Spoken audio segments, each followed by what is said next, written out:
Making sure it's still morning. Good morning, everybody. Thank you for being here with us. It's my pleasure to be able to welcome Foreign Minister Pavlo Klimkin to Washington. And this is the second time that he and I have had a chance to be able to meet and thoroughly discuss the issues of Ukraine, the challenges of the region, and I deeply appreciate his making time today at a critical time in the region. We meet today less than 2 weeks after Malaysian Airlines Flight 17 was tragically shot out of the sky in the separatist-controlled territory of Ukraine. And the victims of that crash and their families clearly deserve a thorough international investigation that is unimpeded in any respect, so that people have access to the site, so that the families can know that their loved ones are being treated with the decency that any family anywhere in the world would expect in these circumstances. The United States supports a thorough international investigation into this heinous act. And we support the efforts of the Malaysians, Dutch, and Australians to help the Ukrainians in order to secure the site so that those investigations can take place now. They're overdue, and it is absolutely important for the separatists to stand back and permit this access to take place. The work of the investigators is absolutely critical. It's been 10 days since this plane went down, and investigators have still not received full, unfettered access to the crash site. And without this access, they have no way to collect debris, no way to collect other evidence from the scene in order to be able to provide the kind of examination that is necessary. They still can't even ensure that all of the victims' remains have been removed. And that is an unsupportable burden for any family to have to bear, and it is an unacceptable standard for behavior, period. The site has to be cordoned off. The evidence has to be preserved. And Russia needs to use its considerable influence among the separatists in order to be able to help ensure this basic approach of common decency. Well beyond the crash site, the fighting is continuing.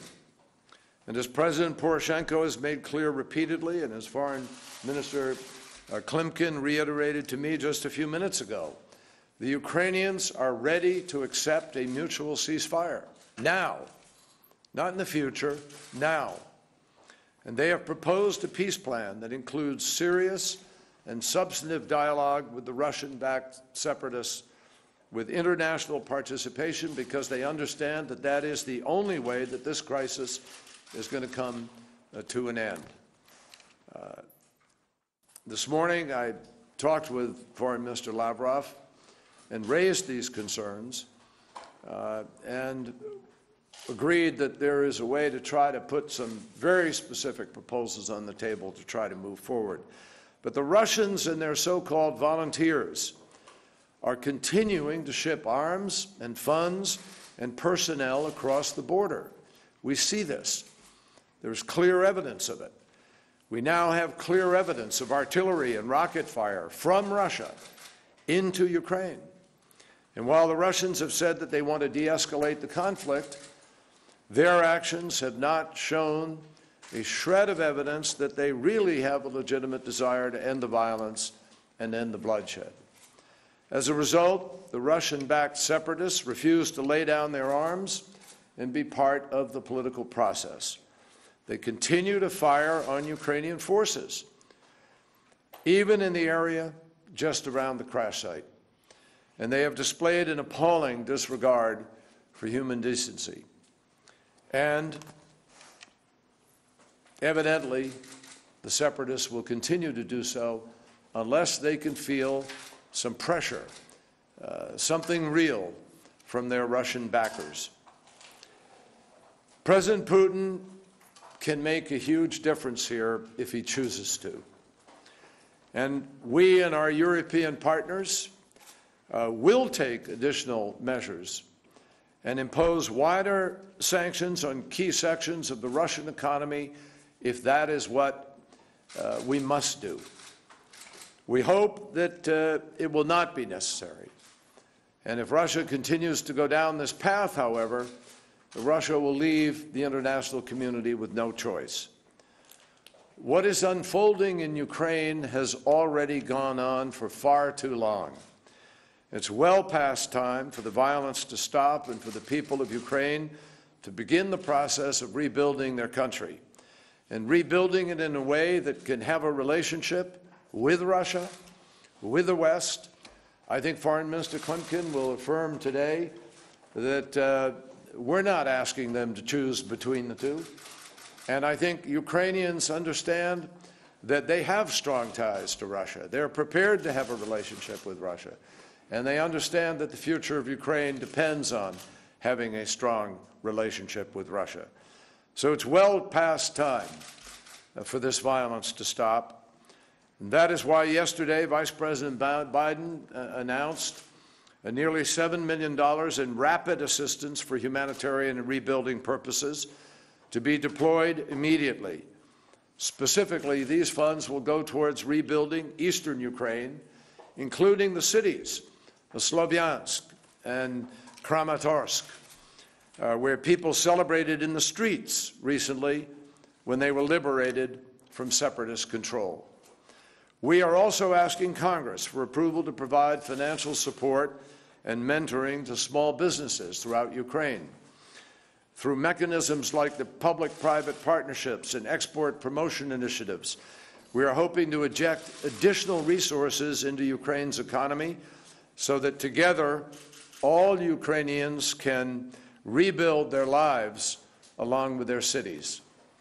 Over the past few months, the Ukrainian government has taken a number of steps to try to bring about a better future for its people and to reform the government that had failed them so much in the past, including signing an historic association agreement with the European Union and also finalizing a vital standby arrangement with the International Monetary Fund. We strongly urge Ukrainians to continue the process of reforming their democracy, even if not particularly during this moment of crisis, because this is a troubling time where everyone is looking for those reforms to be implemented, and they can make a huge difference in rebuilding confidence and also in providing a sense in Russia that the concerns expressed by the separatists are in fact being listened to and being incorporated into the political process of Ukraine. The United States stands ready to support our Ukrainian partners in this effort because we know that ultimately a strong democratic government and a strong economy are the keys to providing the Ukrainian people with the stability and the prosperity that they want and that they deserve. So again, I thank Foreign Minister Klimkin for joining me today for this meeting, and I have pledged to him that we will continue to work closely together. We're talking about the possibility of when we could find time for a visit to continue this discussion more directly with the Prime Minister and with President Poroshenko. I think we share high hopes for the possibilities of what a resolution of this crisis with the separatists and with Russia could bring. A strong Ukraine, the respect for their sovereignty, and the possibilities of stability for the region. Mr. Foreign Minister, please. Good morning, everyone. Mr. Secretary of State, I would like to thank you for your commitment, for your solidarity, and also for your personal leadership. Also in Geneva format, for your commitment to democratic, united, and European Ukraine. It's my first visit since I've been appointed the Foreign Minister, and it's indeed a pleasure to be here to discuss all issues of bilateral agenda, but first and foremost, the ongoing developments in Ukraine. And I'm glad we have the same vision of these developments, and I'm glad that I feel a real commitment, a real solidarity here. We have in Ukraine clear commitment to the settlement of the situation in Donetsk and Lugansk, and the peace plan of the President of Ukraine, Petro Poroshenko, gives peace a chance. It includes three main dimensions. It's firstly about de-escalation and reaching a ceasefire. Secondly, it's about humanitarian dimension and restoring the infrastructure disrupted on the ground. And of course, it's about political dimension. Because what counts and what is critical is reaching the bilateral ceasefire with the aim of restoring the territorial integrity of Ukraine. Of course, we need a critical progress. We need a breakthrough on hostages. We need to release hostages as soon as possible. And it's also the issue of human dignity. We need, of course, the OSCE. We need the OSCE observers to be present on the ground from the very first moment of ceasefire. We paid for our commitment on to unilateral ceasefire with 30 lives and more than 100 people wounded. The unilateral ceasefire was broken more than 100 times. And now it's about bilateral ceasefire. It's about OSCE again to be present on the ground. But it's also about closing down the border. It's also about stopping the inflow of money, armed persons, weapons, and heavy weaponry across the border, because it's critical precondition for reaching stability in Donetsk, in Lugansk. Of course, it's also about humanitarian dimension. It's about restoration of all disrupted infrastructure, because what we've been doing now, we've been trying to restore disrupted electricity networks, water supply, gas supply. We've been trying to bring normal life back to the people of Donbass.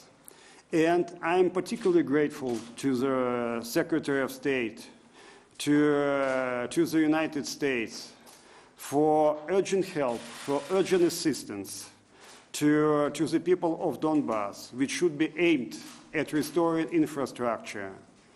I believe it both has symbolic but also extremely important practical dimension. And of course, it's about political process. It's about settlement. And we are ready to wide-ranging decentralization. We are ready to give more powers to the communities, to the districts, to the regions. It's about giving people more freedom, but also more responsibility, political responsibility and economic responsibility. And it's about not allowing to play up any sort of issues like using the Russian language, because it would be up to every community to decide what language should be spoken. It's about clear idea how we can de-escalate the situation on the ground, because we are ready for local elections. We are ready that the real representative of Donbass, a real representative of Donetsk and Lugansk should take responsibility over the situation on the ground, should take responsibility over de-escalation, over economic and social development on Donbass.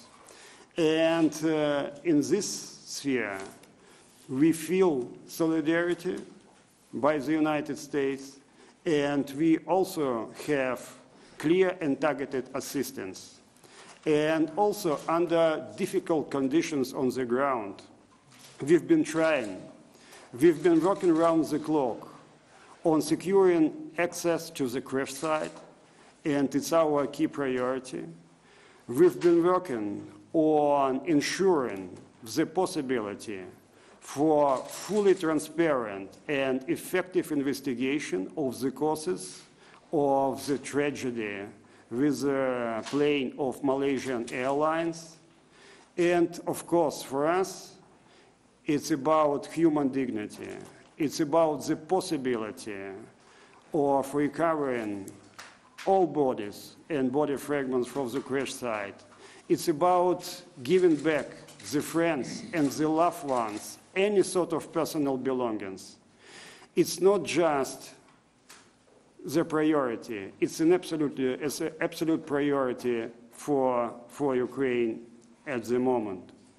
So we have the same vision on these developments, and we feel continuous support by the United States. Of course, we've touched upon also a number of issues on our bilateral agenda, and we'll be working on that extremely closely. And I used the chance to invite the Secretary of State to visit Kyiv and to chair the next meeting of our Strategic Partnership Commission, where we are able to discuss all the issues of bilateral interest and all the issues of bilateral agenda. Many thanks again. The first question will be from Andrea Mitchell of NBC News.